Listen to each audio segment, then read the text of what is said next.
అంగన్వాడీ కేంద్రాల నిర్వహణ కొన్ని చోట్ల మాతా శిశువులకు పస్తులకు గురిచేస్తోంది. పథకం అమలు ఆయాలు కార్యకర్తల దయా దాక్షిణ్యాలపై ఆధారపడుతోంది. అధికారుల పర్యవేక్షణ కొరవడిన ఫలితంగా లబ్ధిదారులకు ప్రయోజనం కలగడం లేదు.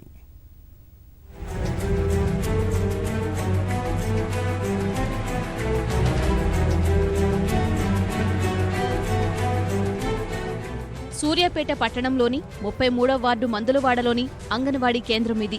మాతా శిశు సంరక్షణకు తీసుకోవాల్సిన చర్యలు, కాలపట్టికకు సంబంధించిన వివరాలు ఇవి. పట్టణంలోని కేంద్రాల్లో మాతా శిశువులకు సంబంధించిన నమోదు పట్టిక ఇది. ఇవన్నీ బాగానే ఉన్నా ఆచరణకు మాత్రం నోచుకోవడం లేదు. పథకం అమలు గోడల మీద రాతలకే పరిమితమవుతోంది. పౌష్టికాహారం లభిస్తుందని వస్తే చీత్కారాలు, చీదరింపులు ఎదురవుతున్నాయని గర్భిణులు, బాలింతలు ఆవేదన వ్యక్తం చేస్తున్నారు. రబ్బర్ చేస్తారు, స్కానింగ్ ఎట్లా పెట్టినా అట్లా పెడతారు సంతకాలు. ఫుడ్ సరిగ్గా ఇవ్వరు, పప్పు కూడా నీళ్ళ పప్పు వస్తారు, పురుగులు వస్తాయి. ఇక్కడ ఫుడ్ తినడానికి చాలా ఇబ్బంది. ఫుడ్ మేము కర్రీ తెచ్చుకొని తింటాం. పిల్లలు వచ్చినా కూడా ఎలాగొడుతుంది. ఈ మందుల బాధలు పిల్లలు అంటే నాకు అసహ్యం. మందుల బాధలు వచ్చి పిల్లల్ని తీసుకెళ్లదు, మా పిల్లల్ని తీసుకురాదు, మా పిల్లలకి శుద్ధి చేయదు.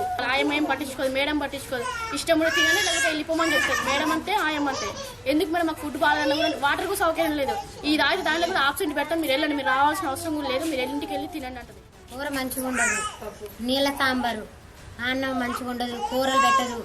కోడిగుడ్డు కూర సోమవారం, అది ఆదివారం కోడిగుడ్డు వండ పెట్టదు, బుధవారం 2 గుడ్లు ఇస్తుంది. పిల్లల్ని మంచిగా చూడదు, మా బజారుకి రాదు. మందులవాడలోని అంగన్వాడీ కేంద్రం ఎప్పుడూ తాళం వేసే ఉంటోందని స్థానికులు ఆవేదన వ్యక్తం చేస్తున్నారు. ఆయాల తీరు దారుణంగా ఉందని మండిపడుతున్నారు. ఇంటికాడ ఉండి అప్పు చెప్దాం, అలవాటు అవుతామని పంపిస్తే టాయిలెట్ పోసిందని ఇంటి దాకా తీసుకొచ్చి ఇసిపెట్టిపోయిందంట. నేను లేను, మా అమ్మాయి ఏడిపోయింది ఏమని బడికాడికి వస్తే లేదు మళ్ళీ ఇంటికి వెళ్ళి ఇంటికి పోతే బయట మంగళ కూర్చొని ఒకటే అమ్మాయి. 2 రోజుల నుంచి వీళ్ళు చెప్తురండి, చెప్తున్నారు అక్క రావట్లేరు అక్క, మా పిల్లలు తీసుకుపోవట్లేరు అక్క, మా పిల్లలు గలీజు కూడా అక్క అంటే నేను ప్రతిరోజు వీళ్ళ వాటికి వెళ్తా, వీళ్ళ బజార్లోకి వెళ్తా. వాళ్ళ బజార్లు ఎట్లుంటే తెలుసా, మా ఇంట్లో కంటే నీట్నెస్ వాళ్ళ బజార్లు. మళ్ళీ ఇక్కడ ఉన్నా పట్టించుకోవాలి, టీచర్ పట్టించుకోవాలి, ఆయా పట్టించుకోవాలి. మరి వాళ్ళు ఉన్నదే అందుకోసమే కదా.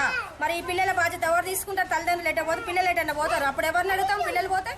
అధికారులకు ఎన్నిసార్లు సమాచారం అందజేసినా పట్టించుకోవడం లేదని స్థానికులు చెబుతున్నారు. ఇలాంటి వారిపై చర్యలు తీసుకోవాలని, ప్రభుత్వ పథకాలు సక్రమంగా అమలయ్యేలా చూడాలని విజ్ఞప్తి చేస్తున్నారు.